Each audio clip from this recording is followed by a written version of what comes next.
apresentando para vocês o professor Hilda Goldman, que é o professor titular do Instituto de Física da USP, né? O professor Hilda tem experiência já em orientação, a gente estava conversando sobre formação de quadros, né? Sei quantos alunos de doutorado e mestrado você já teve, né, Hilda? Bom, entre mestrado e doutorado, algo da ordem dos 25. Tá. E o Hilda aceitou vir aqui estar ministrando de hoje até sexta-feira essas 5 aulas, palestras sobre astrofísica, sobre física nuclear, sobre relatividade, sobre problemas de fronteira da ciência, tá? Queria agradecer muito, né? Eu sou o professor Ricardo Plaza, aqui para quem não conhece, eu tenho esse projeto de extensão que é esse debate, atividade de educação científica e cultural. E a parte da atuação desse projeto de extensão é essas atividades de educação científica, como essa, tá? E a ideia do Hilda é que ele propôs dividir as 5 aulas em 5 temas. Hoje, cosmos, amanhã, um pouco de física nuclear, física de estrelas e astrofísica. Na quarta, relatividade específica e história da física no Brasil, particularmente sobre o César Lattes e o Meson Pi. Na quinta, relatividade geral. E na sexta, problemas de fronteira da física, como energia escura, matéria escura e partículas hiperenergéticas. O Hilda pensou o seguinte, ele falasse mais ou menos 1 hora e depois deixar 1 hora aberto para perguntas, tal. Bem que durante a palestra, se vocês quiserem intervir, vocês podem intervir também, mas vai ter 1 hora das 5h15 às 6h15 que vai estar aberto para a gente estar conversando, propondo, né? Vocês anotem aí questões que vocês querem fazer e tudo mais, tá? Ok? Então, agradecer muito também ao Leandro, da CTI, ao Gustavo, que eles foram muito gentis aqui, está montando essa estrutura com gentis e profissionais, né? Como eles sempre são, tá? A estrutura para gravação. E agradecer aos meus bolsistas que estão aí ajudando, colaborando na estruturação desse mini curso de inverno de introdução à astrofísica, tá? Passo a palavra então para o professor Hilda. Tá, obrigado. Bom, durante férias, alunos aparecendo, efetivamente é um esforço excepcional. Eu vou procurar corresponder a esse esforço.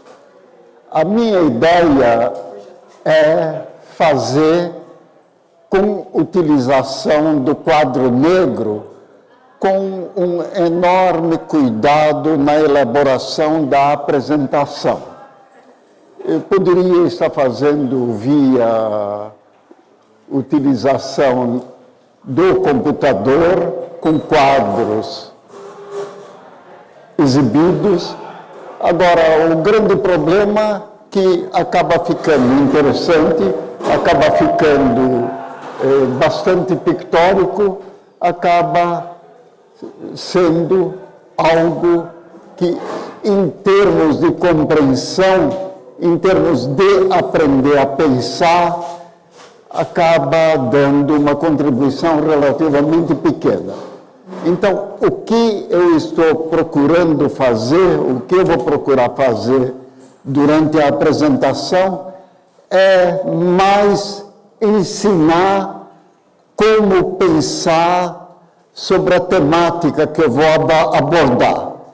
Uma parte da temática até extremamente interessante, que é a relatividade geral, que ninguém entende, mas eu procurei tornar compreensível.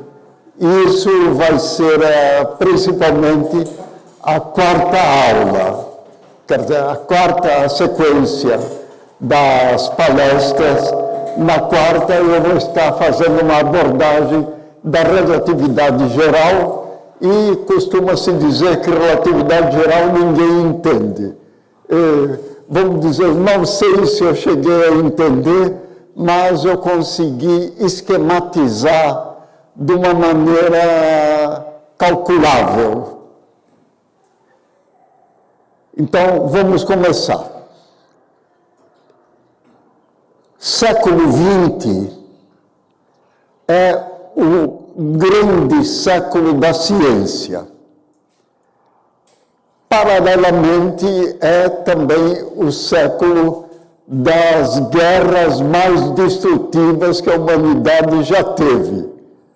Então, não dá para fazer uma separação em termos de história da cultura e história da ciência do que aconteceu em termos de ciência e o que aconteceu em termos do que acabou correspondendo a uma destruição de uma escala completamente sem precedentes da humanidade.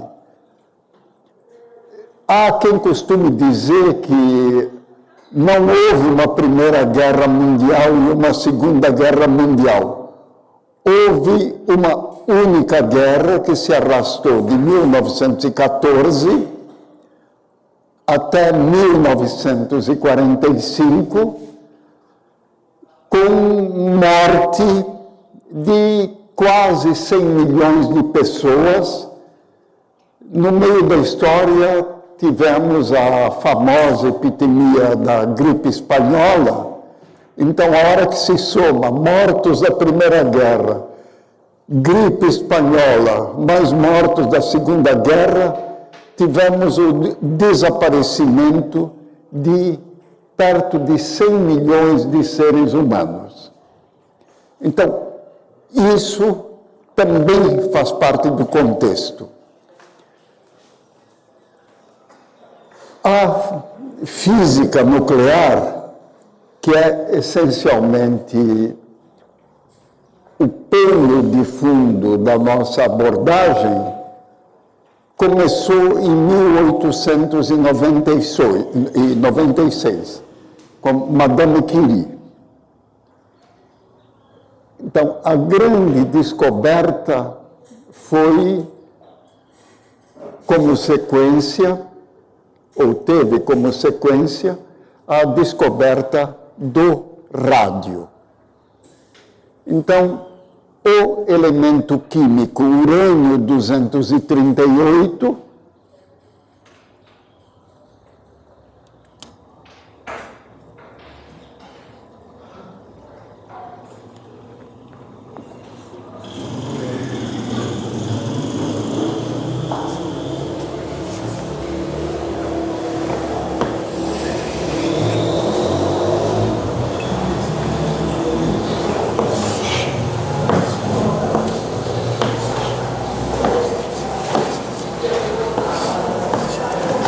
acabou dando origem ao rádio 226.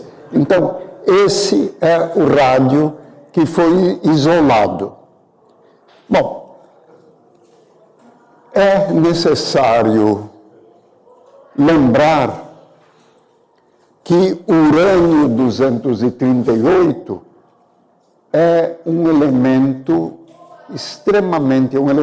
químico extremamente raro na crosta terrestre. Se tomarmos 1 grama de crosta terrestre, o urânio-238 entra na proporção de 3 microgramas. Há toda uma série de elementos distribuídos na crosta terrestre.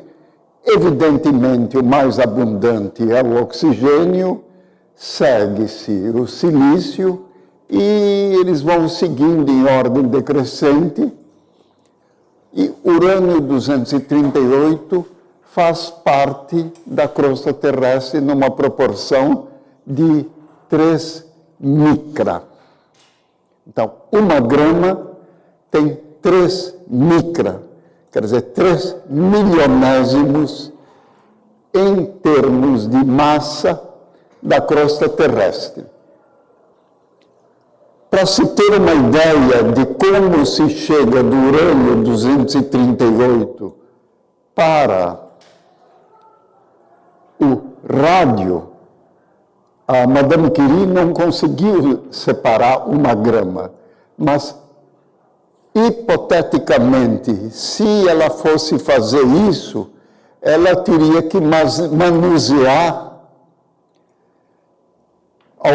alguns quilômetros quadrados da crosta terrestre com uma profundidade da ordem de uns 5 metros e, a partir daí, poderia ser extraído uma única grama de rádio. Mas o que ela fez? Ela conseguiu separar o rádio, comprovou que tinha separado o rádio e, com essa descoberta, ela acabou sendo agraciada com o Prêmio Nobel. Aliás, ela acabou sendo uma mulher que recebeu 2 prêmios Nobel. Chance para as mulheres. Então, o primeiro dos prêmios Nobel foi exatamente a descoberta da radioatividade com a evidência do rádio. Um ano antes, Röntgen havia evidenciado a presença de raios penetrantes, na época difíceis de explicar, que foram chamados raios-x. Então, os raios-x tiveram uma utilização praticamente imediata em termos de radiografias. Traumatologistas adoraram exatamente poder estar utilizando o raio-x, porque evidenciava claramente o que tinha acontecido com ossos afetados ou quebrados. Quer dizer, o raio-x revelava diretamente. O rádio descoberto pela Madame Curie, em muito pouco tempo, acabou encontrando aplicações também na terapia de câncer. Infelizmente, pesquisadores que historicamente começaram a utilizar técnicas referentes à física nuclear, acabaram morrendo de câncer, quase todos eles, que é o caso da própria Madame Curie, da filha dela, a neta dela, e eu tive o prazer de ter trabalhado com ela no mesmo local, no mesmo instituto, que era o Instituto de Orsay, na França. E ela, pelo que eu sei, ainda está viva, quer dizer, era a época que começava a se tomar cuidado. O Fermi morreu prematuramente, o Oppenheimer morreu prematuramente, e era uma situação que o recebimento de altas doses de radiação acabava afetando o organismo de uma forma tal que causava a morte. Atualmente, nós vivemos numa época onde as descobertas que acabaram sendo feitas referentes à física nuclear e à radioatividade em geral acabaram tendo toda uma série de consequências. Uma delas benéfica, que é o problema da energia, que reatores nucleares têm a possibilidade de solucionar, embora com problemas ligados ao famoso lixo atômico.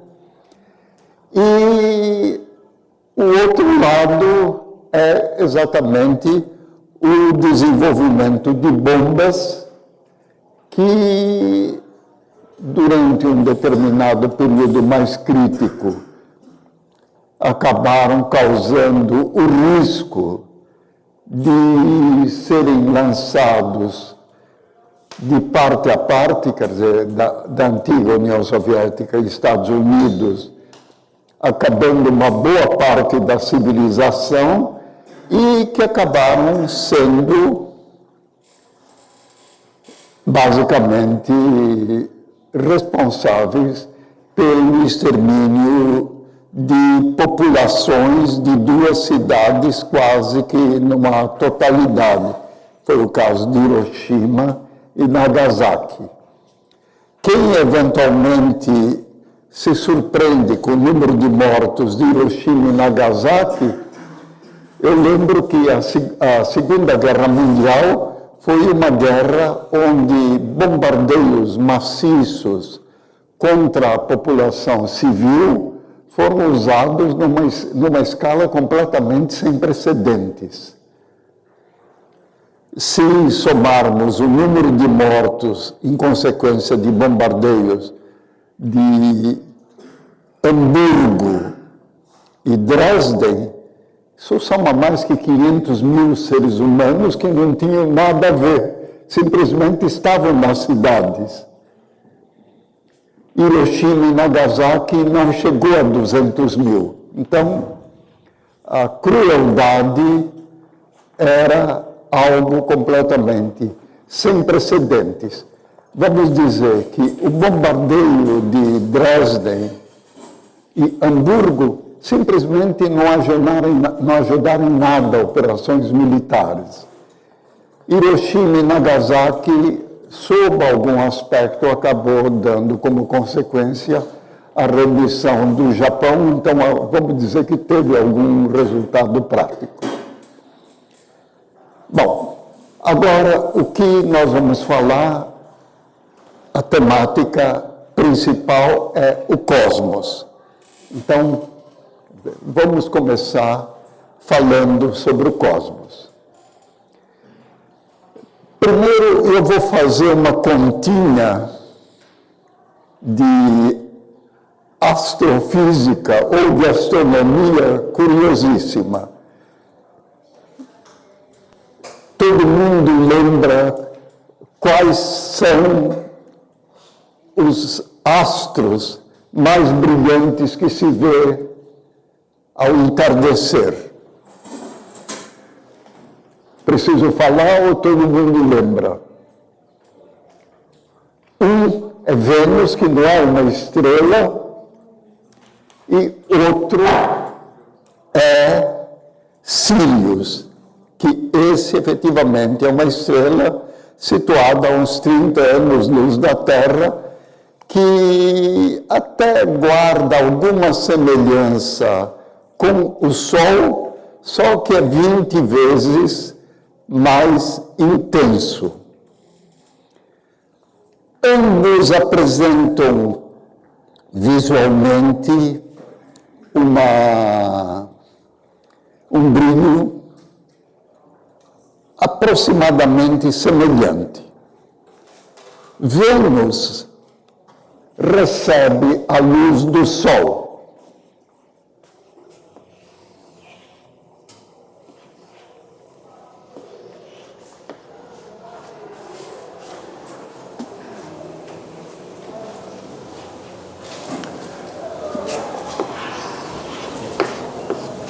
Então, vemos uma luz refletida, e essa luz refletida, quer dizer, Sol reflete, vem para a Terra. Sirius, que está lá longe, tem o brilho próprio, quer dizer, é uma estrela.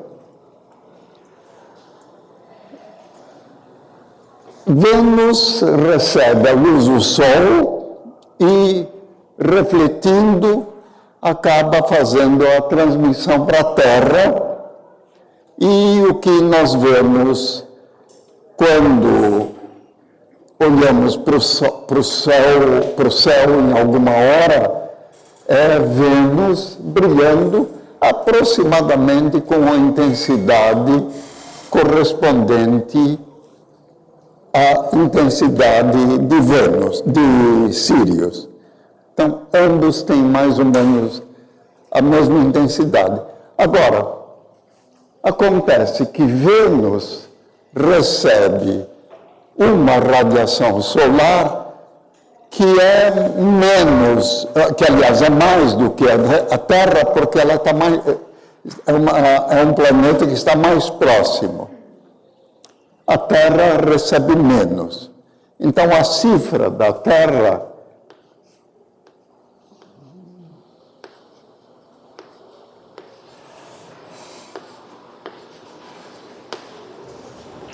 quando está recebendo é da ordem de 1,3 kW por metro quadrado.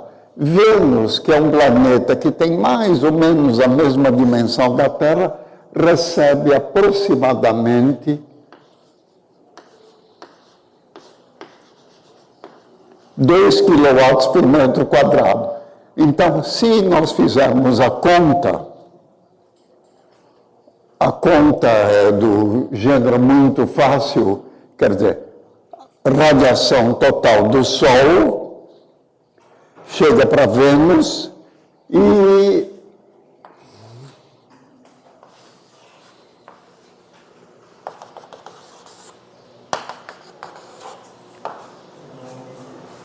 a potência do Sol é distribuída numa esfera cujo raio é o raio do planeta que nós estamos considerando. Então, temos uma intensidade, no caso do Sol, essa intensidade 4 vezes 10 a 26 watts, então ela se distribui exatamente nessa esfera, e essa esfera basicamente vai fazer com que num raio correspondente à órbita, no caso de Vênus, é aproximadamente 110 milhões de quilômetros, no caso da Terra é 150 milhões de quilômetros. Então,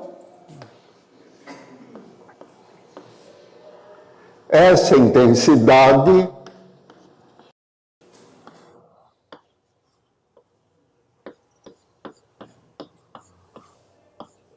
distribuída numa superfície cujo raio é R é I0, que é a própria potência do Sol, dividido por 4πr ao quadrado.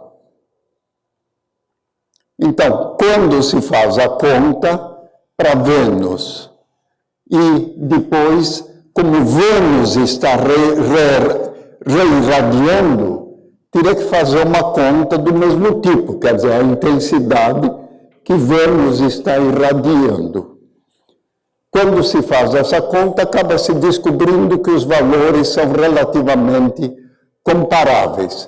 Valores visuais de estrelas são assinalados em termos de magnitude.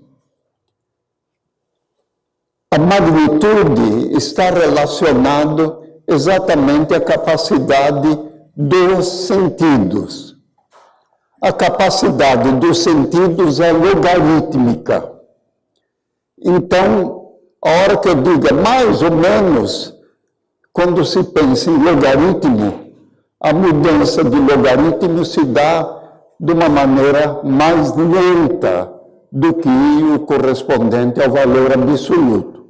Então, daí eu ter feito a afirmação de que é aproximadamente da mesma ordem.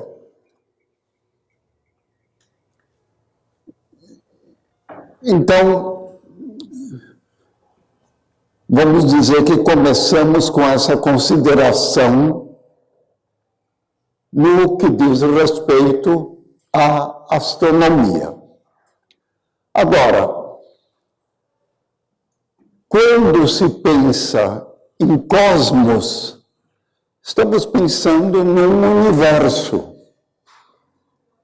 Quer dizer, o universo ultrapassa de longe o nosso sistema solar. Quer dizer, o Sol é uma estrela que, ao que tudo indica, dentro de observações sistemáticas que têm sido feitas, é uma estrela com uma intensidade de radiação aproximadamente média. Então, dito de outra forma, o Sol é uma estrela média. A nossa galáxia é uma galáxia situada dentro do universo. E é uma galáxia que também, podemos dizer, corresponde a dimensões de algumas galáxias detectadas. Quando pensamos em astronomia, é necessário lembrar que telescópios são uma invenção recente. Kepler, que é um grande nome da astronomia, não fez observações no telescópio. Publicou seus resultados notáveis, as leis de Kepler, só com o uso de apontamentos deixados pelo seu mentor, que era Tycho Brahe. Então, Kepler faleceu sem ter chegado a utilizar telescópios. Galileu utilizou. Aparentemente, utilizar telescópios e contar o que estava vendo era heresia violentíssima. Então, Galileu só escapou da fogueira. Era a época que também se fazia churrasquinho de gente. Galileu escapou da fogueira porque ele abjurou. Ele não contou o que tinha visto. Aliás, ele, na verdade, começou contando que tinha visto satélites em Júpiter. Bíblia não previa satélites em Júpiter. Aliás, a Bíblia não previa toda uma porção de coisas. Copérnico, que foi quem introduziu pela primeira vez o sistema heliocêntrico, aliás, teve dois gregos, Aristarco e Hiparco, que já tinham introduzido. Então, isso se perdeu com os sucessivos incêndios de Alexandria. Houve época que se queimava também bibliotecas. Mas, de qualquer maneira, nos tempos modernos, Copérnico publicou o sistema heliocêntrico, só que ele deixou os manuscritos com réticos, que publicou mais tarde, depois de Copérnico estar vivo, e, evidentemente, Réticos teve problemas com a Inquisição, mas, aparentemente, como não era dele, ele só tinha copiado e divulgado, ele escapou. Giordano Bruno, que fez uma obra, basicamente, com uma análise do que era o universo, ele chamou do infinito dos mundos, virou mártir na fogueira. Quer dizer, ele jamais foi absolvido. Quer dizer, a Igreja Católica julgou que ele foi queimado com razão por estar divulgando basicamente ensinamentos que não correspondiam à Bíblia. Posteriormente, houve todo vamos dizer, um embate parcialmente intelectual, parcialmente político, que acabou fazendo com que a ciência passasse a ser aceita. Então, a nossa cultura, além de estar pesadamente fundamentada na ciência, ela também está pesadamente fundamentada na origem das espécies do Darwin, na psicanálise do Freud, que publicaram depois da época onde se fazia a contestação em larga escala, mas simplesmente como palavras não ferem tanto quanto fogo, sobreviveram. Newton estava numa época pouquinho mais crítica. Ele publicou, basicamente, a teoria da gravitação universal, além de toda uma série de outros escritos, numa época na qual ele foi contestado, mas simplesmente, como ele era uma pessoa que, além de tudo, prestava serviços à coroa, a teoria da gravitação universal sobreviveu, como aliás sobreviveu o próprio Newton, que morreu de velhice na época apropriada.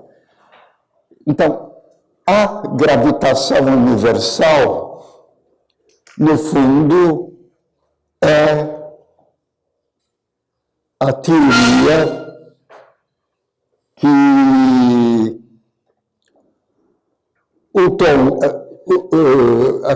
acabou sendo algo que Einstein tomou em 1905,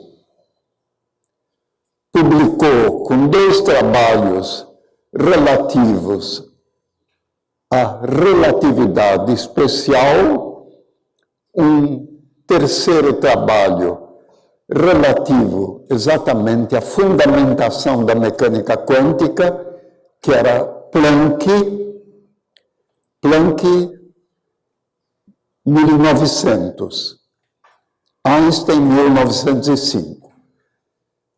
Ele publicou, e, além disso, ele publicou um trabalho sobre o movimento browniano, que era exatamente a fundamentação da teoria atômica. Então, vamos esquematizar. Uma observação. A qualquer instante, eu posso ser interrompido fazendo perguntas, fazendo observações. Eu tenho uma audição péssima, quer dizer, eu ouço extremamente mal. Então, normalmente, quando eu acabo não ouvindo, eu sempre peço ao Ricardo para tentar me traduzir o que eu não consegui entender da pergunta. Então, a qualquer instante, eu estou respondendo. Mas agora vamos pegar Einstein. O que ele fez?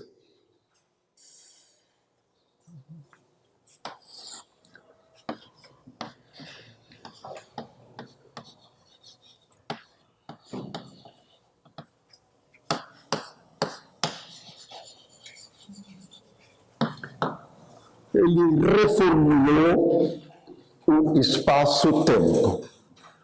Quer dizer, ele fez transformações onde o espaço e tempo não eram vistos de maneira independente.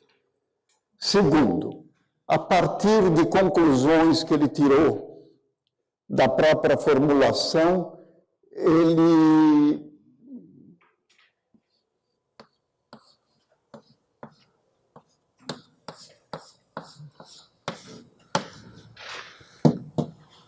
publicou a equivalência energia ou radiação matéria. Existe uma equivalência entre radiação, quer dizer, energia radiante, ou luz, e massa. Então, essa formulação acabou sendo contestada por um enorme tempo. Aliás, quando Einstein recebeu o prêmio Nobel, ele não recebeu pela relatividade. Ele recebeu exatamente pela explicação do efeito fotoelétrico, que é o terceiro artigo.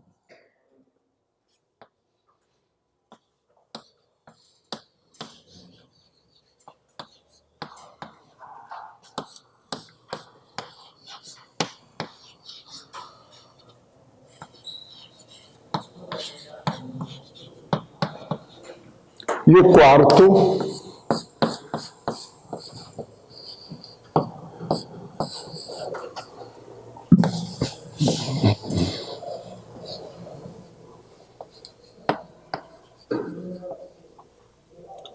então, o que nós temos na contribuição de Einstein em 1905 é algo absolutamente fundamental, porque o efeito fotoelétrico interpretado por Einstein foi exatamente algo que ajudou a fundamentar exatamente a constante introduzida por Planck. Quer dizer, a proporcionalidade entre energia e frequência. O movimento browniano foi extremamente importante porque a teoria atômica não era aceita por todo mundo em 1905. Aliás, E igual a MC2 também não era aceito até a década de 30.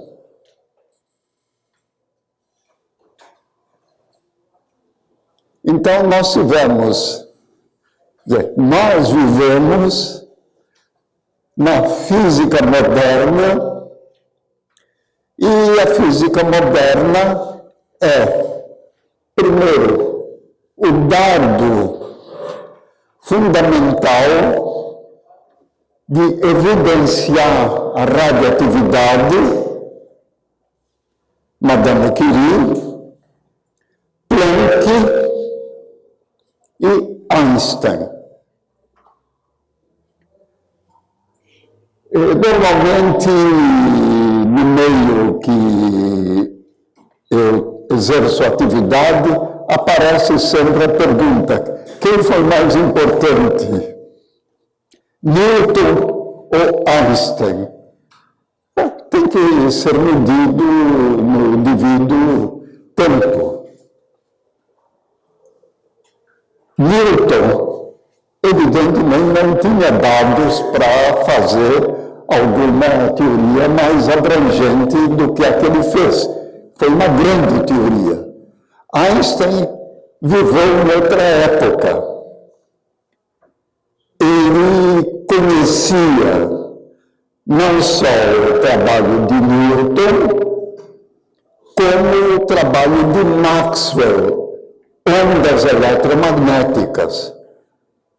Conhecer esses dois trabalhos, evidentemente, era algo que uma mente privilegiada como de Einstein foi capaz. Eu traduzi dizer, traduzir parcialmente ou não completamente um livro de um amigo meu francês, que é Michel Paty, que é Einstein Filosófico.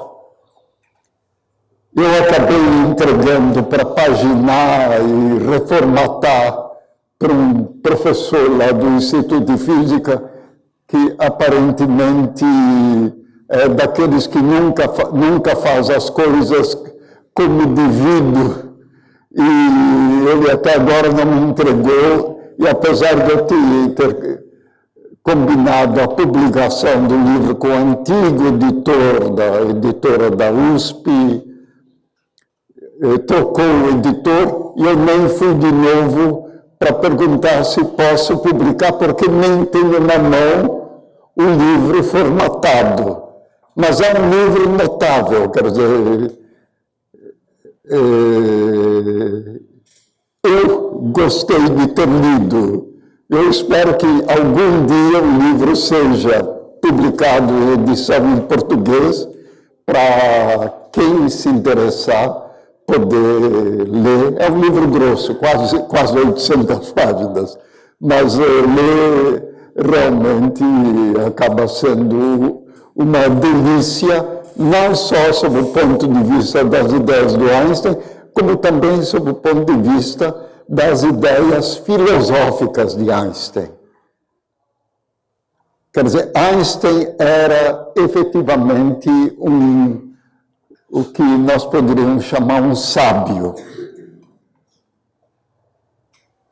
De novo, repito, eu não estou fazendo um confronto entre contribuições de alguém como Newton, ou alguém como Maxwell, ou alguém como Einstein.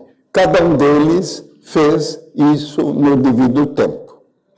Bom, então agora vamos ao cosmos. Então, isso que eu falei é uma espécie de preâmbulo. Então, vamos agora ao cosmos.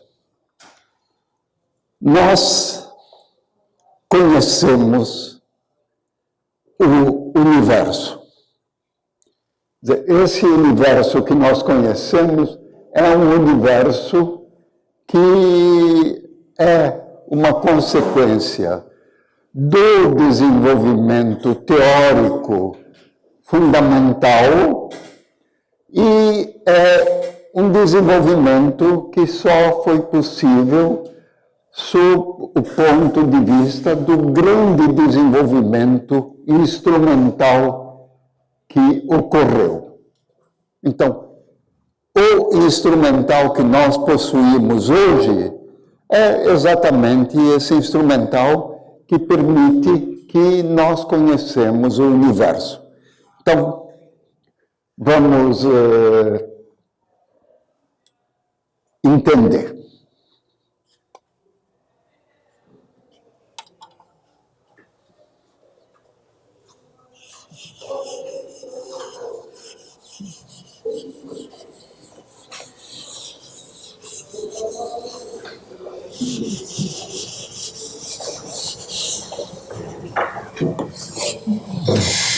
Então, esse universo não é mais urânio. Ele, se não queremos ficar trabalhando até últimas casas decimais e nos contentamos com aproximações que nos permitem exatamente o que eu estou querendo hoje raciocinar, a dimensão do nosso universo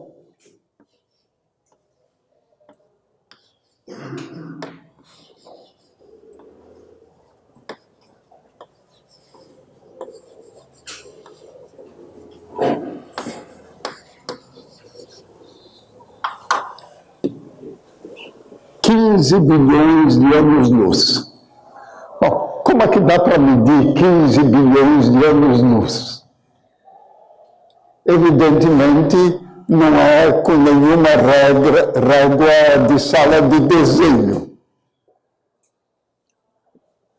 Efetivamente, nós nos baseamos numa propriedade que em inglês chamamos de redshift, quer dizer, o deslocamento para o vermelho. Então, temos um conhecimento extraordinariamente preciso de espectros atômicos. Então, espectros atômicos são possíveis de identificar de qualquer maneira. Então, o que acaba acontecendo que Hubble, mais ou menos em 1930, fazendo observações sistemáticas de galáxias, acabou descobrindo que existe um afastamento proporcional, com velocidade proporcional à distância, e essa velocidade, quanto mais distante, mais aumentava. Então,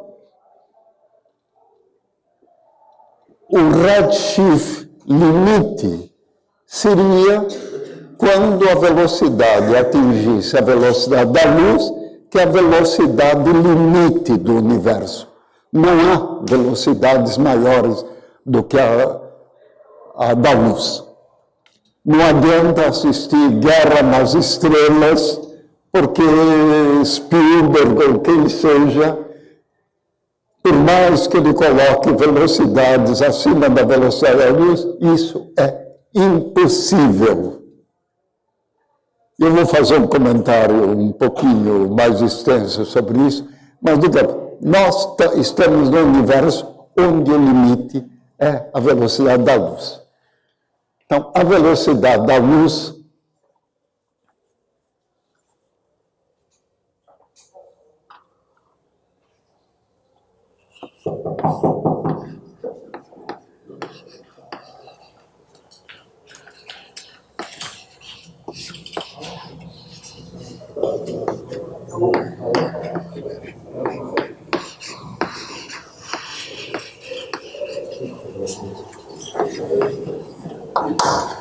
Então, 300 milhões de metros por segundo ou 300 mil quilômetros por segundo é a velocidade limite.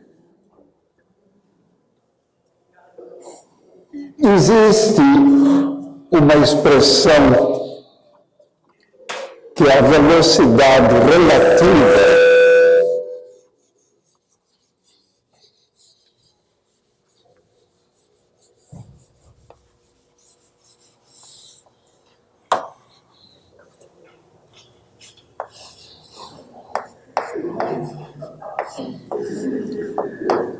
que nós indicamos por V sobre C. Então, beta é a velocidade relativa à velocidade da luz. Então, uma expressão relacionada a, vamos dizer, o redshift, acaba, aliás, é uma expressão que reaparece com frequência na relatividade.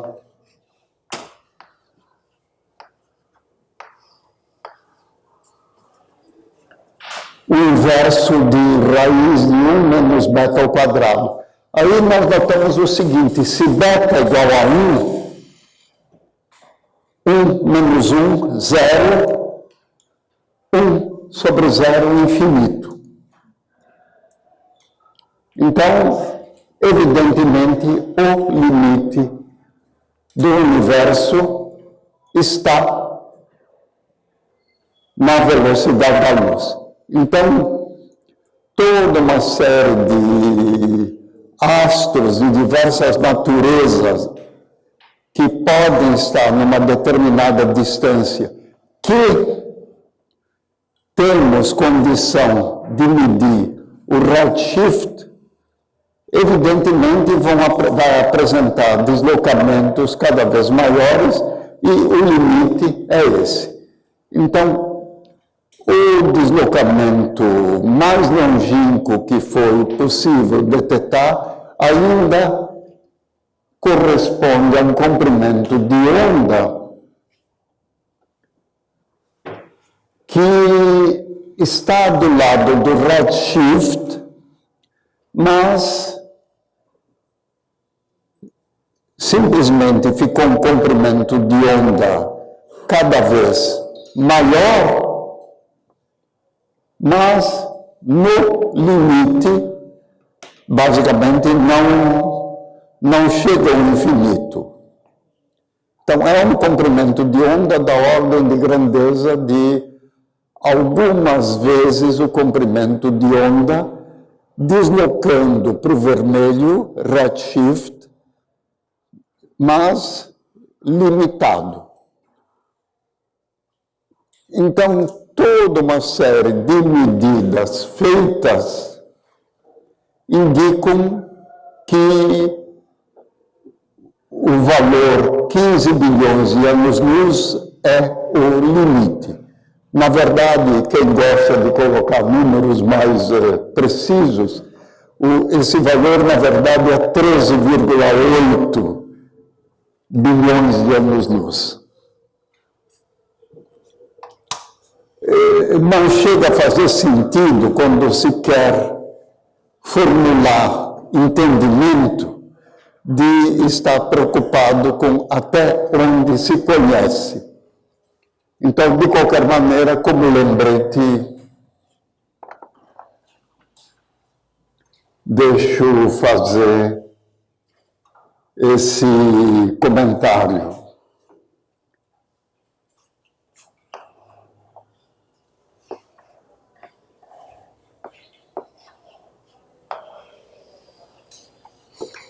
Tá, não é necessário, eu não vou estar falando no 13,8, porque dentro da maneira como eu estou apresentando é irrelevante. Agora, temos esse universo com essa dimensão preenchido por toda uma série de partículas. Então, a maneira como eu gosto de colocar é em termos do que eu chamo próton equivalente. Quer dizer, partículas que, eventualmente, a massa poderia estar equivalente à dos prótons. Se eu olhar isso em detalhes, na verdade, eu vou ter a matéria ordinária, nossa, vou ter algo que nós chamamos de matéria escura, sobre a qual eu vou fazer comentários ainda hoje, e temos a grande descoberta que é a energia escura. Então, a energia escura é a maior parte da composição do universo. Eu sou também, digamos, pesquisador em Berkeley, e no meu corredor de Berkeley, se isso funcionasse como epidemia e eu fosse contaminado, eu até poderia ter ganho o prêmio Nobel, porque tem 2 prêmios Nobel no meu corredor.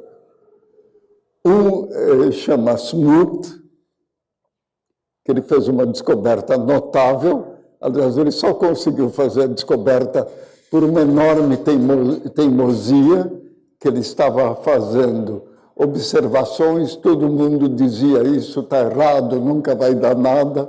Ele persistiu, ele acabou descobrindo que existem irregularidades no universo. Então, essas irregularidades acabaram dando a ele um prêmio Nobel.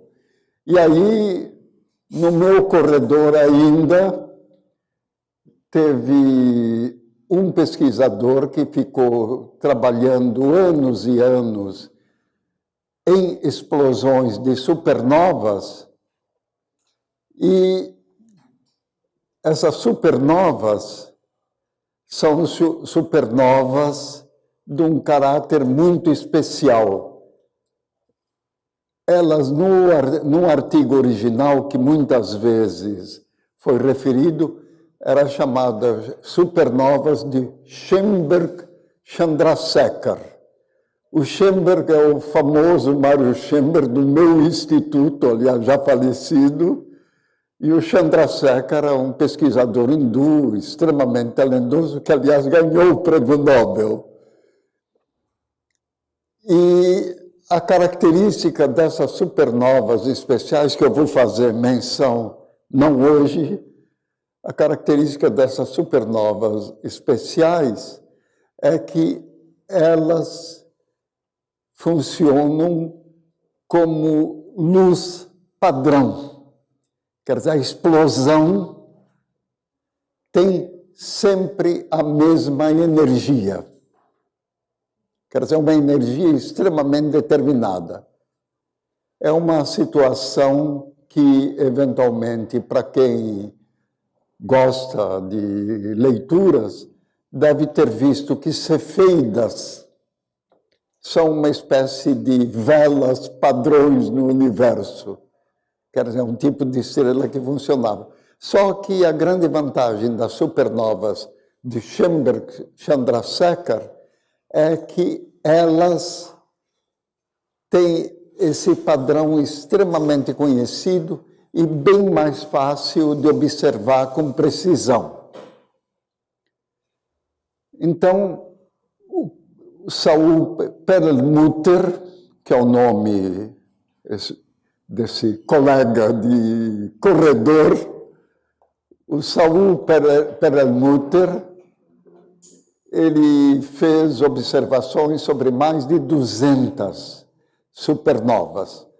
Bom, algumas das supernovas que ele observou eram supernovas que explodiam a alguns bilhões, aliás, na verdade, muitos bilhões de anos-luz. Então, ele acabou descobrindo um efeito curiosíssimo. Distâncias muito grandes parecem indicar um desvio da lei de Hubble. A lei de Hubble é exatamente a proporcionalidade com a distância. Então, ele acabou evidenciando a existência de estrelas e galáxias que têm uma velocidade supera o valor da distância. Daí ter a necessidade de introduzir o termo que acabou ficando consagrado, energia escura. Então, o nosso universo é dividido em algo da ordem de 3/4 de energia escura, algo da ordem de uns 20% de matéria escura e perto de uns 5% de matéria ordinária.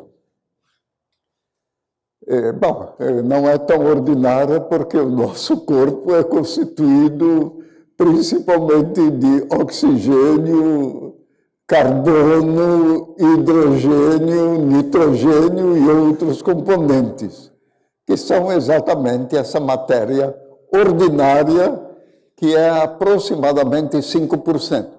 Mas quando eu faço a consideração, que eu vou fazer agora em seguida, quando eu faço a consideração, eu estou pensando em prótons equivalente. Então, prótons equivalente significa que tem massa, que corresponde a uma massa equivalente à dos prótons, mas a hora que se faz a conta, é necessário levar em conta que está subdividida. Mas vamos usar Newton e Einstein para fazer as considerações.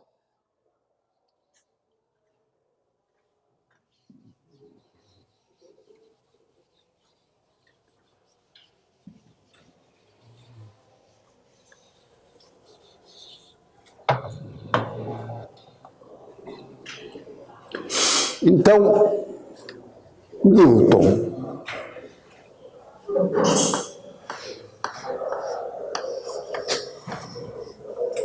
Se nós estamos pensando num campo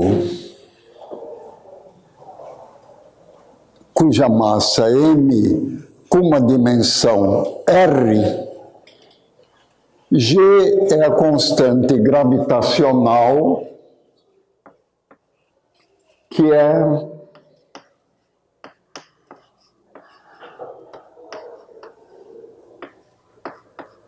sistema internacional. Tá, eu não vou fazer considerações sobre a unidade. Então, G é a constante gravitacional. Esse valor que eu coloco, 2/3, na verdade não é o valor exato. Tá? É o valor que me serve para a finalidade que eu pretendo. Ele aproxima bastante e é exatamente o valor que vai me permitir o seguinte. Gm sobre R, na verdade, eu estou omitindo uma consideração, giz colorido vermelho, tá.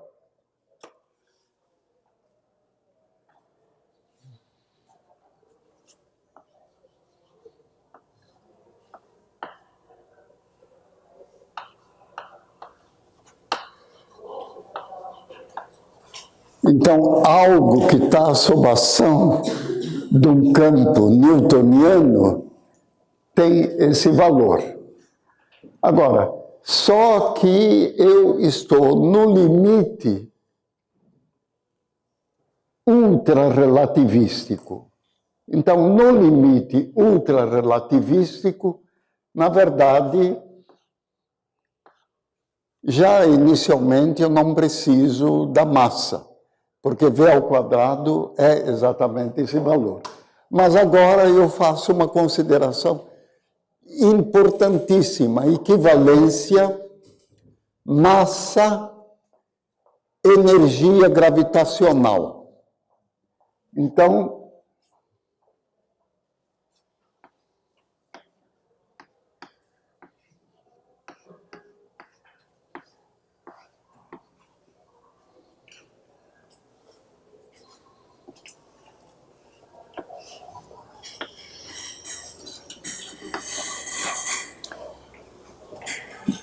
velocidade limite C ao quadrado igual constante gravitacional vezes a massa vezes R. Se a distribuição de energia é esférica, tanto faz. Simplesmente o que é importante é o limite R e o valor da totalidade da massa contida. O M é a massa do universo? O que é M? M é a massa do universo. E R é o raio do universo. E R é o raio do universo. Então, a nossa situação limite, aproveitando Newton, é exatamente essa. G, constante gravitacional, multiplicado pela massa do universo, dividido pelo raio do universo. Então, vamos agora deduzir números.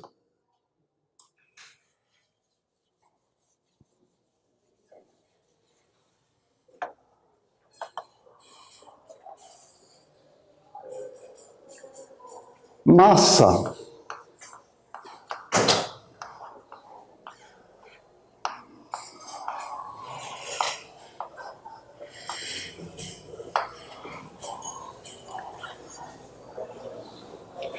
Tá, dentro de uma distribuição homogênea,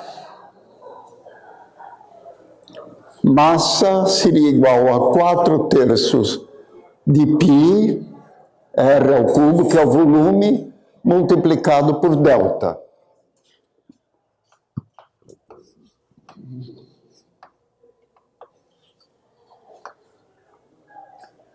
Então, temos essa situação. Só uma observação, esse é o volume da esfera, né? Está supondo que o universo é uma Quer dizer, é uma esfera. Então, veja bem, eu estou esquematizando a situação para uma esfera. Agora, na verdade, sob o ponto de vista da relatividade, nós temos a nossa galáxia, uma galáxia modestíssima de só 50.000 anos-luz, que não é atingível pela guerra das estrelas de jeito nenhum. Dificilmente conseguimos escapar do sistema solar. E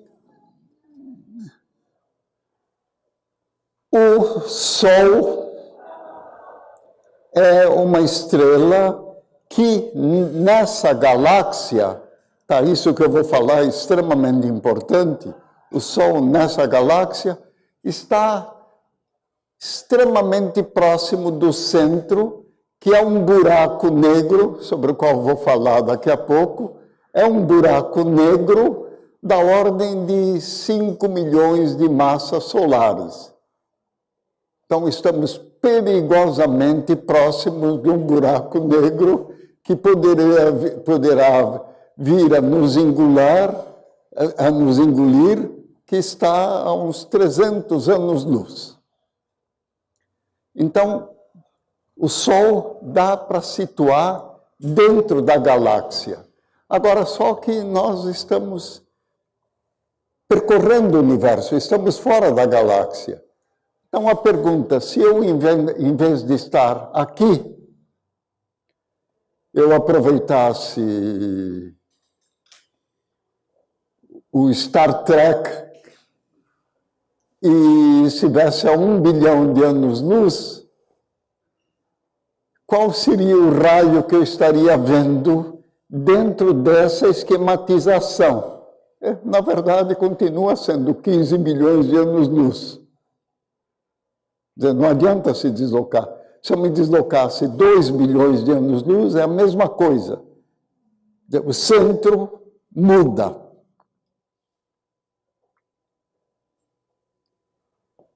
Não há um centro. É tudo equivalente. Existe uma grande equivalência. Mas na nossa galáxia, a situação é mais limitada. Nós estamos numa região, e dentro dessa região, evidentemente, se eu estou a 300 anos-luz no nosso sistema solar, se eu mudo para um outro sistema solar possível, que está a 1000 anos-luz, eu estarei mudando, quer dizer, estou me afastando do buraco negro que é o centro. Tá, esse é um conceito extremamente fundamental. Numa região determinada, existe a possibilidade de falar em posições. Aliás, a história toda é muito mais complicada do que só isso, mas, de qualquer maneira, sem introduzir o cálculo tensorial, o importante é isso aqui. Então, a partir daí, eu posso tirar conclusões extremamente importantes.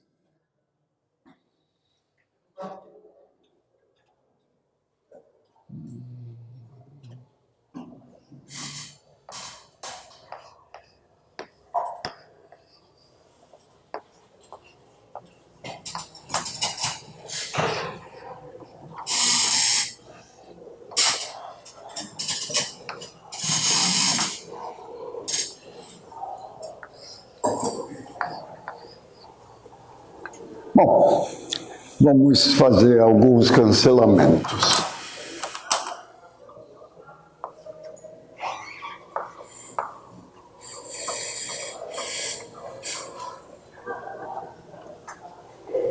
Então, tornei essa expressão um pouquinho diferente. G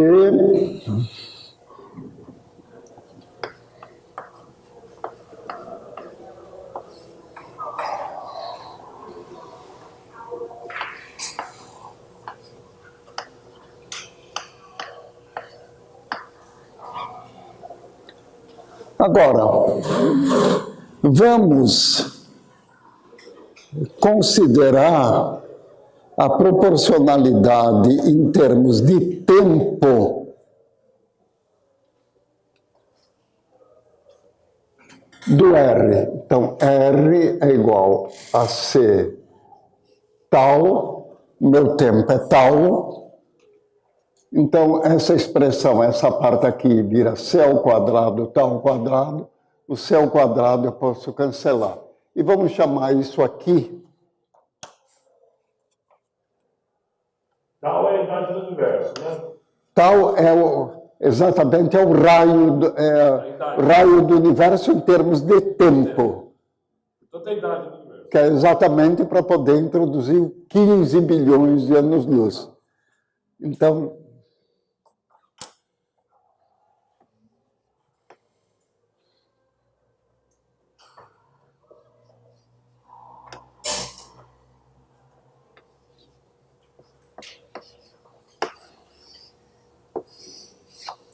olha a expressão notável que eu consegui.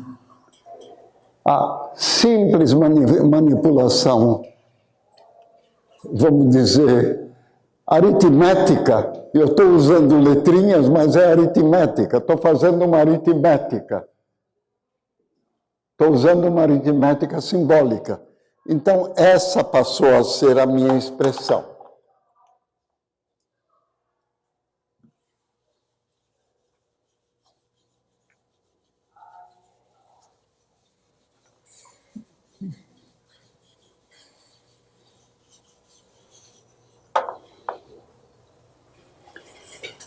Então, delta igual a 1 sobre G' tal ao quadrado.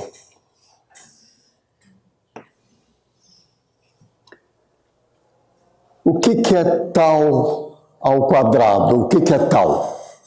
Tal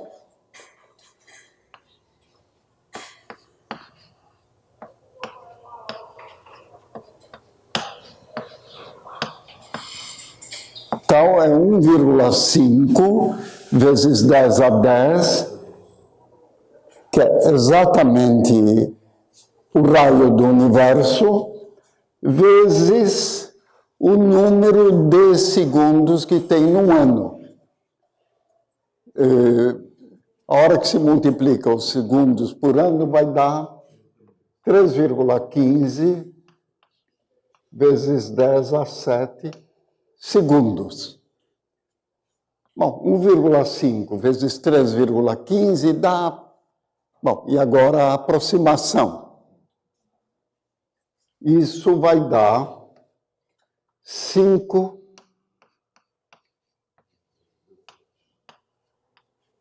vezes 10 a 17 segundos. Então, vamos passar para continuar para outra parte. Essa é a idade do universo de segundo.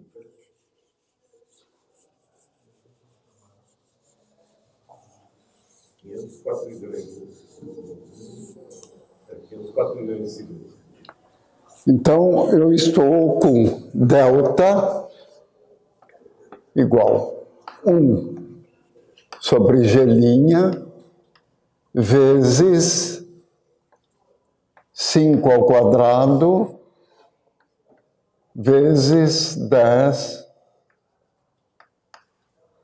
a 34, a hora que eu faço ao quadrado. Então, o G',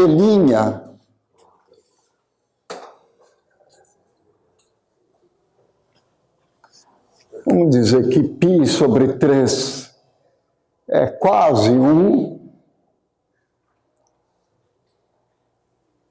Então, G o G' fica 4 vezes G, então 8 terços.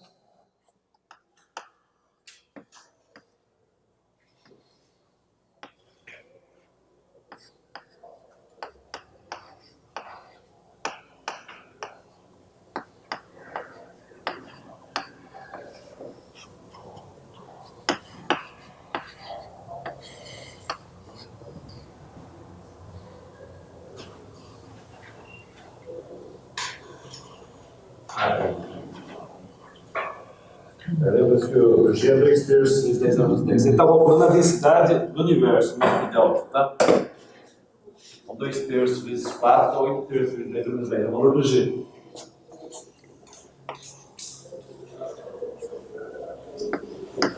Então 8 vezes 25, 200. 3.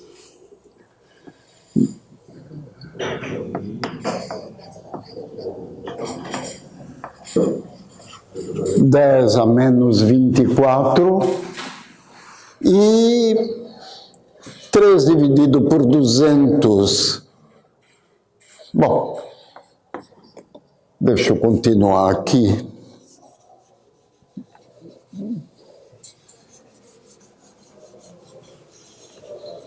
Bom, e agora algo fundamental. 3 dividido por 200 vai dar 1,5.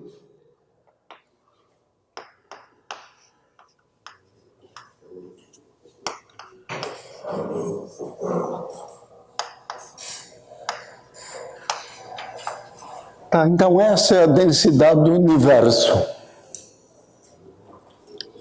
Agora... Por metro cúbico, né, Eudânio? Quilograma por metro cúbico. Quilograma por metro cúbico.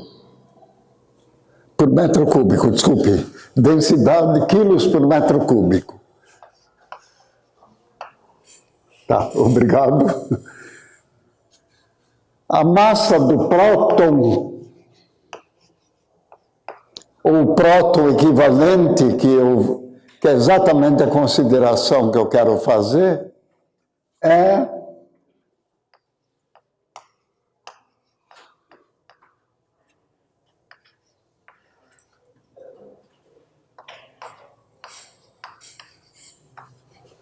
então, essa é a massa do próton, ou a massa da equivalência que eu estou fazendo.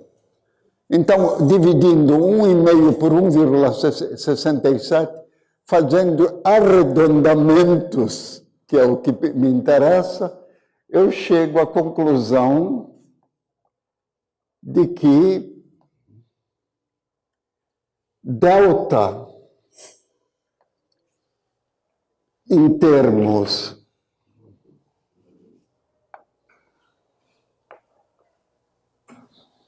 de prótons,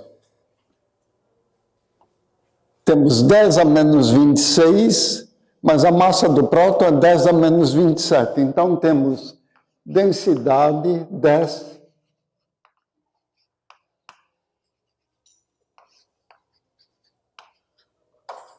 Então, o universo, em termos de prótons equivalentes, é algo quase vazio.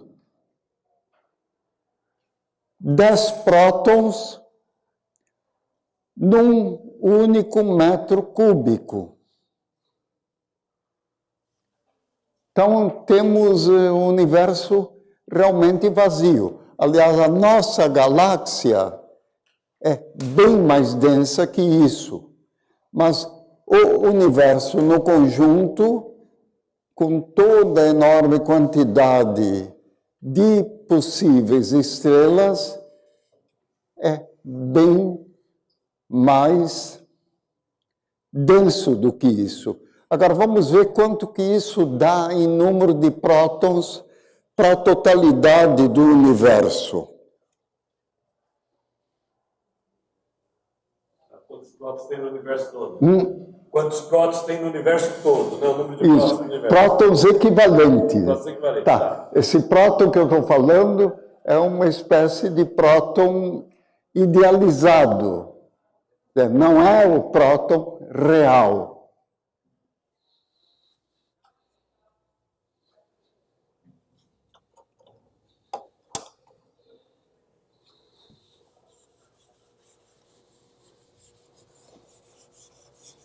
Bom, trivial. Massa é volume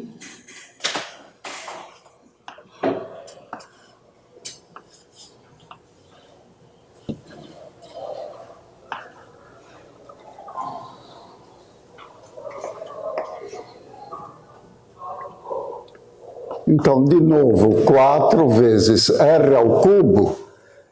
R ao cubo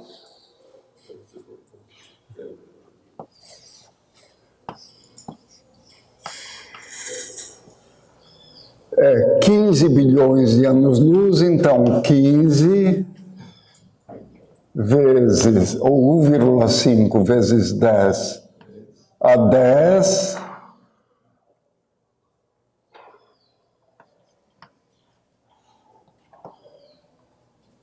em termos de tempo, vezes C, 3 vezes 10 a 8.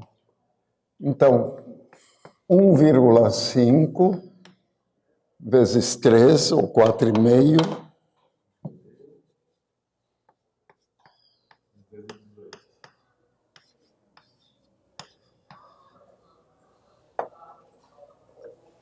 então, o número de prótons total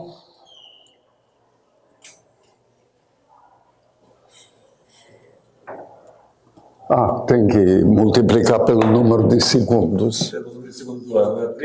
30 milhões.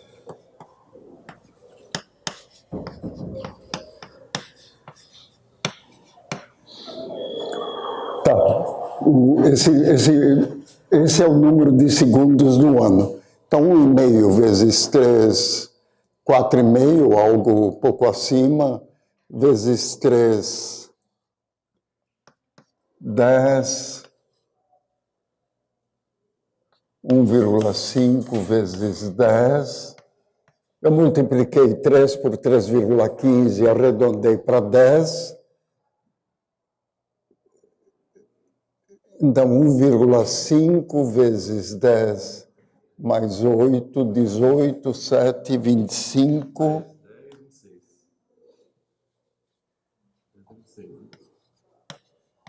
10 a 26. 10, então dá 10, 9, 19, 26, 1,5 vezes 10 a 26. Então, temos 4 vezes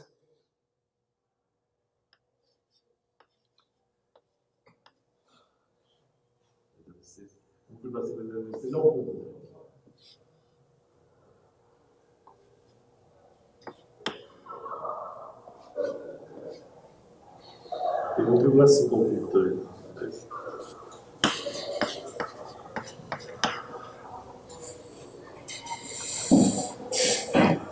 Bom, se não esqueci nada, vai dar certo. Então, 4 vezes 1,5 é 6, vezes... 1,5 também é o cubo. Ficou... Não é? Não, e ainda ficou faltando 10 daqui. Ainda faltou 10 ali. São 10 prótons. Então, 1,5 ao cubo dá 2,25... vezes 4 dá perto de 10. Ao quadrado dá 2,25. 10, 10, 26, 10. Então, deu 80 prótons no universo. 10 é 80, não 80. 10 elevado a 80. Ali você escreveu 80, assim. Ali está 80. 10 elevado a 80. 10 elevado a 80. É um universo muito pobre. Mas é um bom exercício se tentar fazer essas contas, não é que eu digo. acompanhar o número de prótons equivalentes no universo. Então, o número de prótons ou prótons equivalentes no universo é 10 elevado a 80. Então, agora vamos fazer as considerações finais importantes sobre esse resultado. Isso agora. Alguma coisa extraordinária aconteceu há 15 bilhões de anos atrás. Então, o que aconteceu?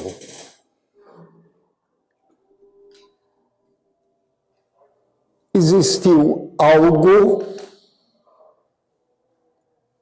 caos. De acordo com todas as religiões, antes existiu o caos. Nesse caos, quer dizer, nisso que eu estou chamando caos, quer dizer, um gênero de alguma matéria especial, algum campo de forças especial que nós não sabemos qual era, não há como saber. Ocorreu uma transição de fase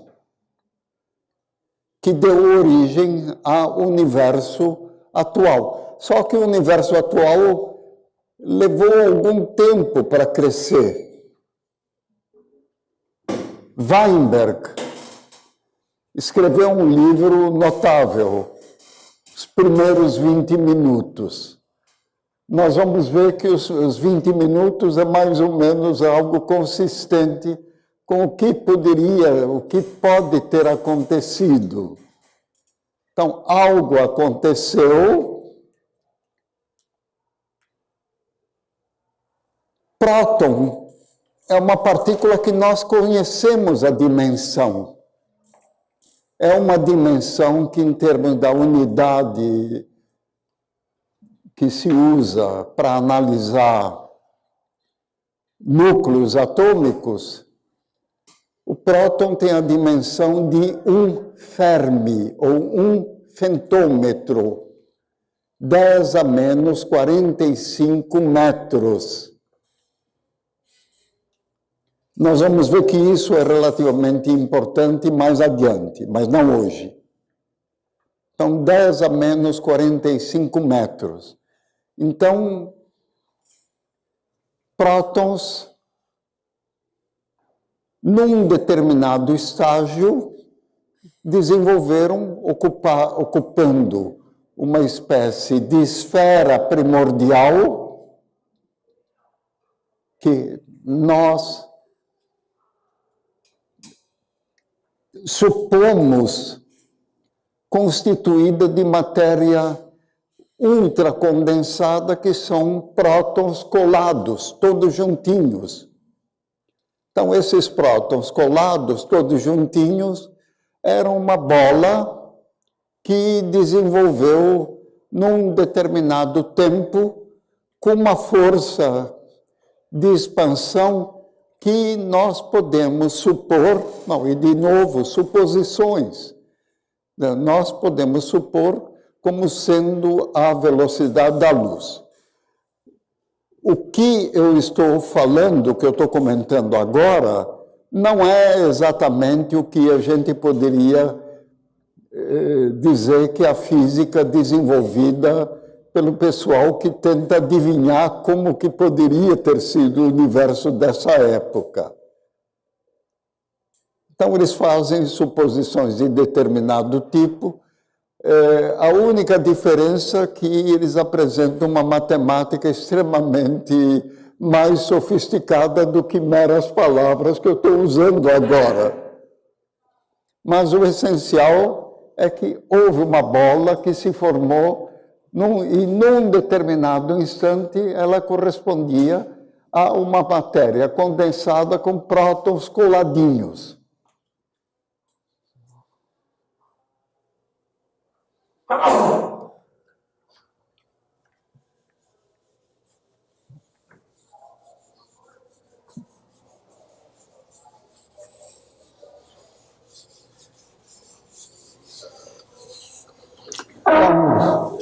Então temos 10 elevado a 80 prótons coladinhos, constituindo a totalidade do universo há 15 bilhões de anos atrás. Que dimensão que eles iam ocupar? Vamos tentar justificar o livro do Weinberg. 10 ou 80, a hora que eu tiro a raiz cúbica, não dá uma raiz cúbica certa. Se eu transformar isso aqui em 10 a 81, fica bonitinho.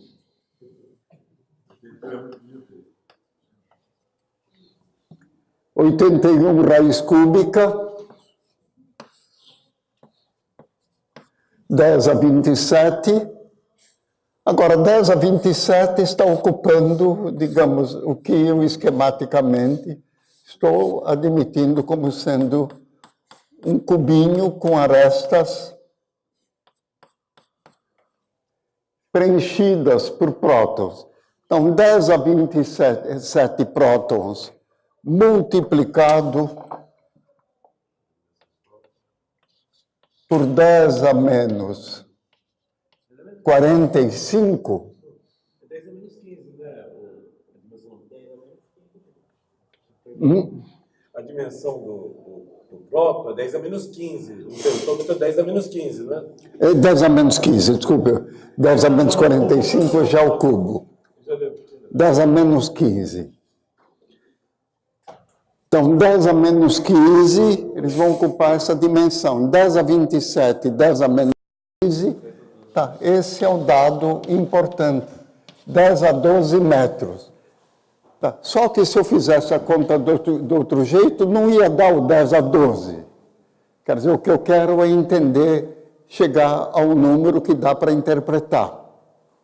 Então, 10 a 12 metros é a dimensão do universo. Agora, isso está acontecendo num tempo correspondendo à velocidade da luz. Então, 10 a 12 dividido por 3 vezes 10 a 8,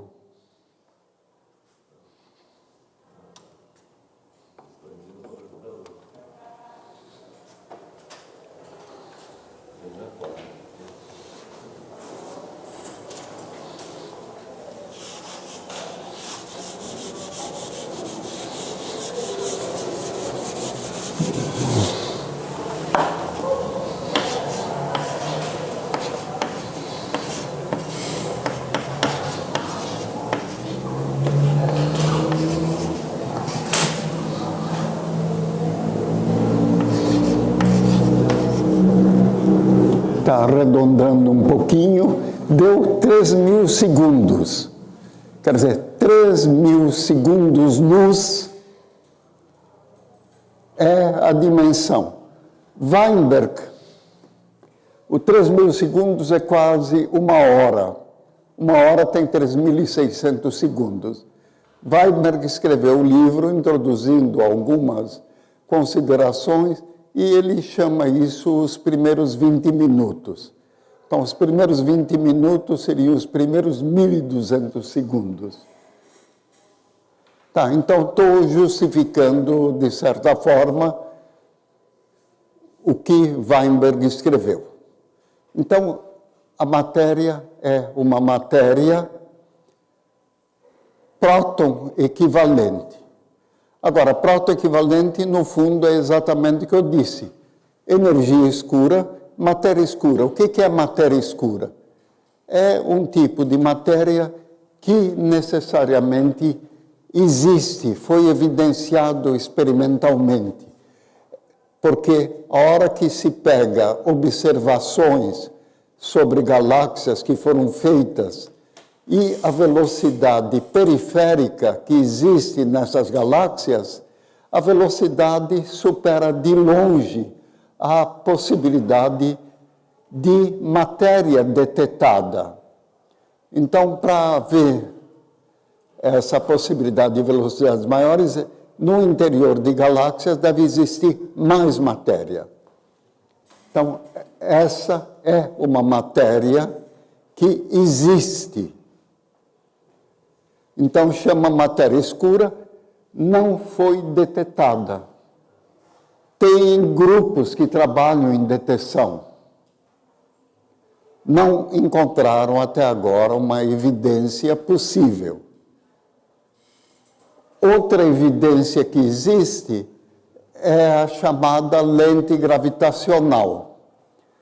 Tem uma fotografia obtida pelo telescópio Hubble que indica claramente algo que corresponde a uma galáxia detetada, só que aparece repetida 4 vezes.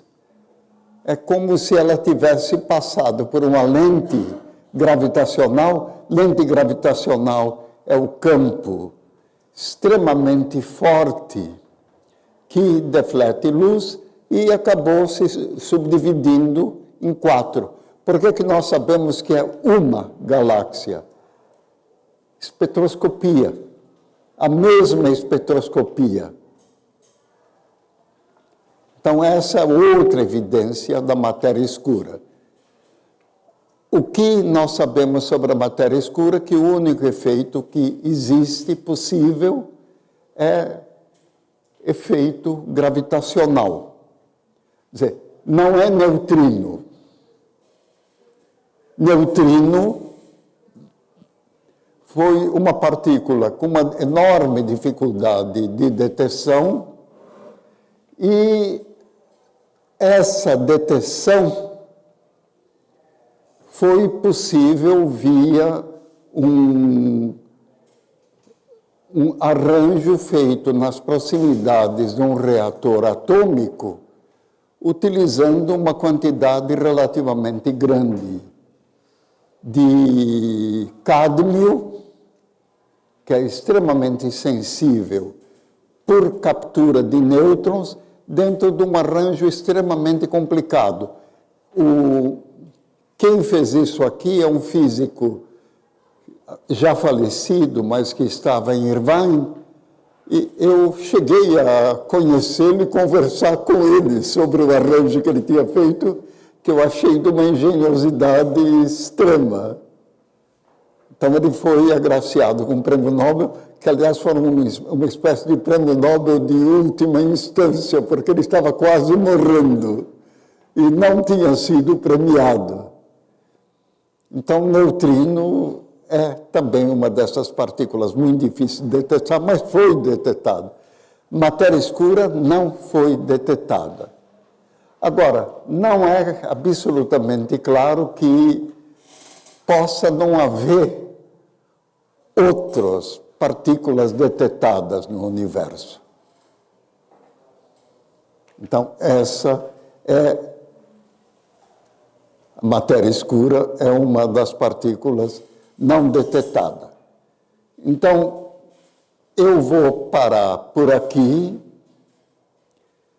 e vamos dizer que o importante que vocês devem ter aprendido hoje é como usar Newton. G, M sobre R. Quer dizer, como fazer contas. É necessário saber como fazer contas. Agora, uma observação extremamente importante sobre como a humanidade correu riscos. Fermi, logo depois da descoberta do nêutron, ele fazia uma enorme quantidade de experiências em Roma, na fonte que tem na entrada da Universidade de Roma. Ele usava a água como o nome que se dá é moderador. E ele produziu uma série de isótopos radioativos. A certa altura, ele achou um isótopo que ele não conseguiu interpretar o que era, e ele tinha certeza que tinha descoberto a fissão. Não era. O que ele tinha achado foi o Neptúnio e depois o Plutônio, que ele interpretou erradamente. Em 1938, na Alemanha, Lisa Meitner, Otto Hahn e Fritz Strassmann encontraram efetivamente a fissão via o bário. Felizmente, na época, como a Lisa Meitner era judia, ela perdeu a posição na universidade e foi na Alemanha, para a Inglaterra, onde, com o sobrinho dela, que era um grande físico, Otto Frisch, ela interpretou corretamente que a fissão tinha sido descoberta.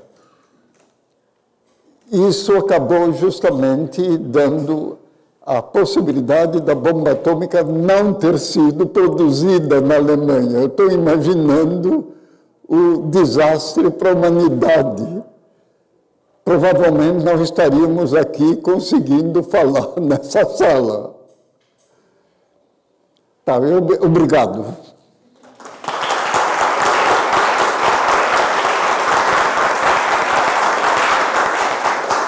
Obrigado. Bom, estou aberto a perguntas interpretadas pelo Ricardo e eu vou procurar responder.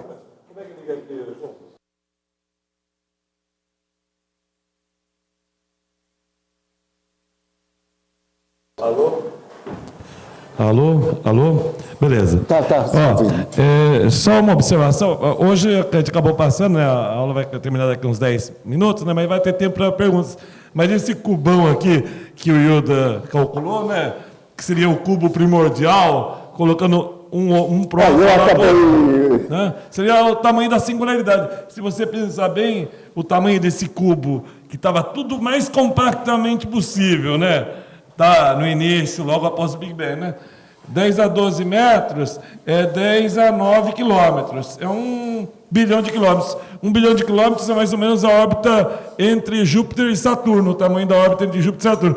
Então, o universo mais comprimido possível era um cubo do tamanho mais ou menos, com a aresta do tamanho mais ou menos da distância do Sol até algo no meio entre Júpiter e Saturno, tá?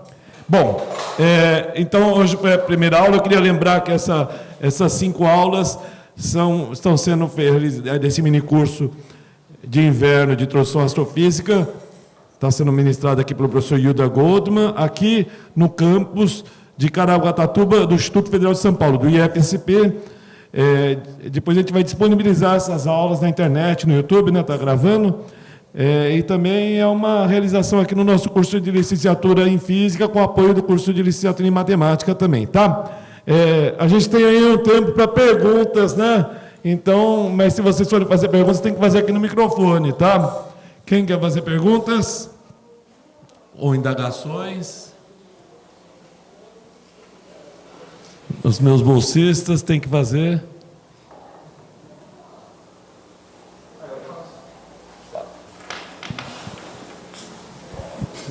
Boa noite, professor.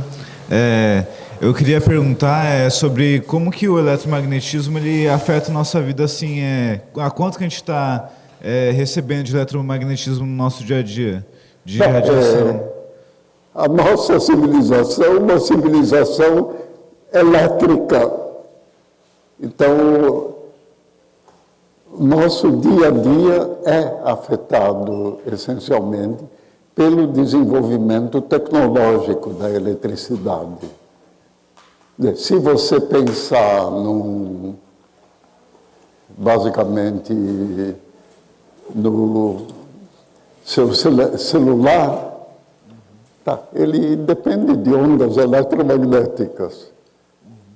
Tudo que chega para o celular chega via as ondas de Maxwell. Então, seu dia a dia é extremamente afetado. Mais do que antigamente, né? Sim, aparelhos elétricos, tudo. E o senhor acha que isso daí influencia na nossa saúde ou... Não. Isso daí é uma coisa... Eu já fiz todo uma porção de cálculos a pedidos, consegui evidenciar que, mesmo em situações de enorme proximidade por linhas de transmissão que passam, às vezes, em alguns lugares próximos de residências, não tem absolutamente qualquer Não é problema. nada que vai causar um problema, né? Agora, se você for tirar um eletrocardiograma ou um eletroencefalograma na proximidade, afeta, porque a onda, o sinal é muito pequeno. O sinal correspondente a um eletrocardiograma é menos do que 100 milivolts. O sinal correspondente a um eletroencefalograma é menos do que 1 milivolt. Então, se você tem uma cabine transmitindo, evidentemente afeta, mas não diretamente. Entendi. Obrigado, professor.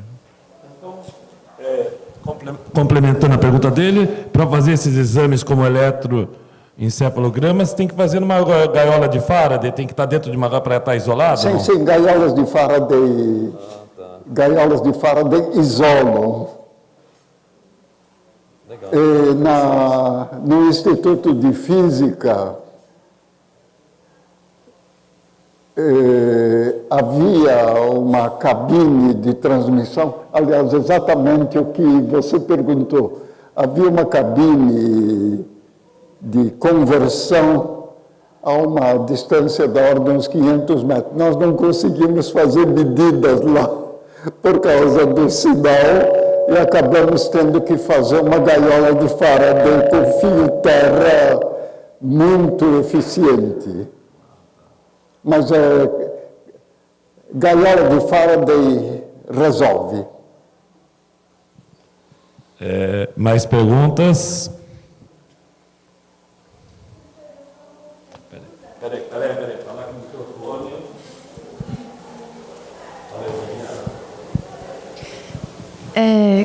Quando o senhor estava falando que o Sol ele fica próximo ao centro, eu não entendi muito bem. É próximo ao centro da nossa galáxia ou próximo ao centro? A pergunta é se o Sol está próximo, o senhor falou que o Sol fica próximo do centro. Próximo 300 do centro da anos galáxia, luz. do centro da universo. Não. Centro da galáxia. Não, então, exatamente a afirmação que eu fiz em seguida é que você, qualquer que seja a situação, se você quer considerar a dimensão do universo, você muda o lugar que você vai estar, sempre vai dar como raio 15 bilhões de anos-luz. Quer dizer, a medida seria a mesma, só que não dá para fazer. É uma medida que, dentro da conjectura do Einstein, não depende da posição. O centro estaria em todo lugar, entendeu? Né? Do universo, né? Quer dizer, onde você está é o centro do universo, não o centro da galáxia. A galáxia tem uma região determinada. Fala, Rodrigo.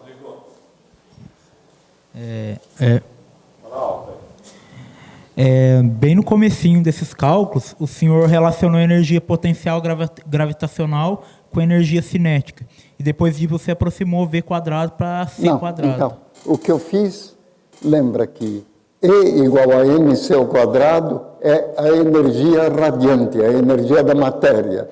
Então, eu aproximei a energia da matéria da energia gravitacional. Então, o que eu fiz foi a igualdade matéria-gravidade. Entendi. Ele aproximou a energia para... Tá, esse é o sentido. A energia seria igual à energia potencial gravitacional, que é a matéria. Tá, essa é uma forma, digamos, esquemática de fazer. Tem quem trabalha 20 páginas para escrever isso. Mas, Eu trabalho em física há 64 anos. Ou um pouquinho mais, 66 anos. aliás, sobre o trabalho no início. O senhor vai falar na quarta-feira, né? Sobre o César Lattes e... Não, então César Lattes é quarta-feira. Quarta-feira, Maison P. O César Lattes, eu, de certa forma, vou transmitir o testemunho dele de como ele descobriu o Maison P, que é o dia da relatividade especial. Está fazendo 60 anos, né? 60, 70, 1947, 70 anos. 70 anos. Exatamente agora. Acho que no domingo passado, ou no domingo retrasado, teve um artigo na Folha, né? Sobre Exatamente. 70 anos, 1947, né? Quando o Lattes era novinho, né? Até quantos anos? Até era super novo. Estava 20 e poucos anos, né? 20 e poucos anos. Tá. Mais perguntas? 25, 26. Ele estava com 22 anos. Mais perguntas? Fala, João.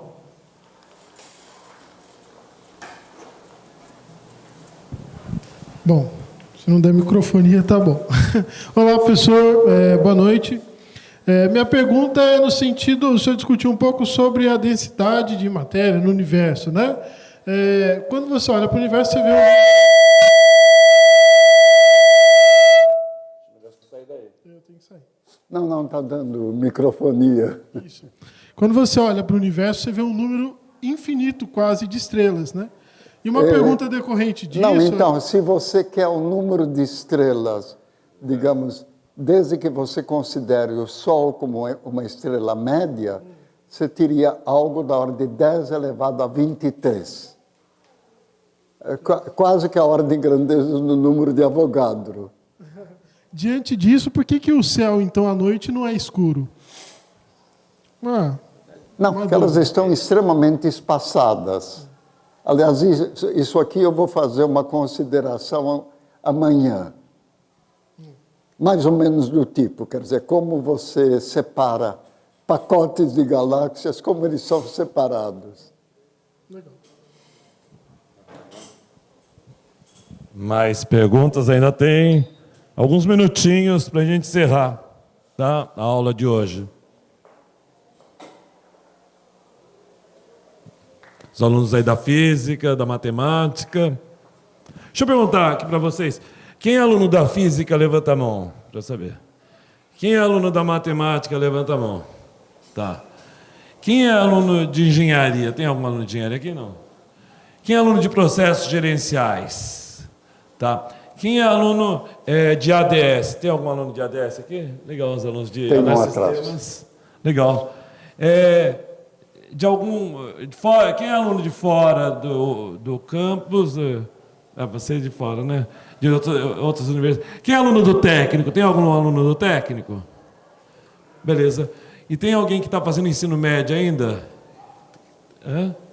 Você, Alicia. Legal, e vocês aí? Legal, bacana. Tem uma diversidade. O que o Hilda falou é bacana. Veja bem, dia 3 de julho, férias. Eu contei que tem 34 alunos, tá? Né? 34 pessoas interessadas, né, Flávia, nas férias, por temas como esse, mostra que as pessoas estão querendo aprender física, aprender ciência, aprender astrofísica, aprender sobre história da ciência, né? Aprender um pouco sobre matemática, porque aí, por conta dessas contas aí, tem um monte de derivações matemáticas que ele considerou, né? Que o Hilda considerou, né? Eu tomei cuidado de apresentar com algum detalhe, tá? Não, quer dizer, não sei se consegui, mas... Bom, então, eu vou encerrar hoje a aula, né? Agradecer a presença de vocês. As aulas vão continuar, né? Como eu falei, só para encerrar antes, né? As aulas vão continuar até sexta-feira, dia 7 de julho de 2017, aqui na sala 105 do campus de Caraguatatuba, do Instituto Federal de São Paulo. São ministradas pelo professor Hilda Goldman e é um mini curso de inverno de introdução à astrofísica, tá? Vamos todos nós agradecer de novo, Hilda, tá? Obrigado. Eu me senti muito honrado com a presença de vocês e quero também agradecer a paciência e a presença também. Amanhã, 4h15, tá, pessoal?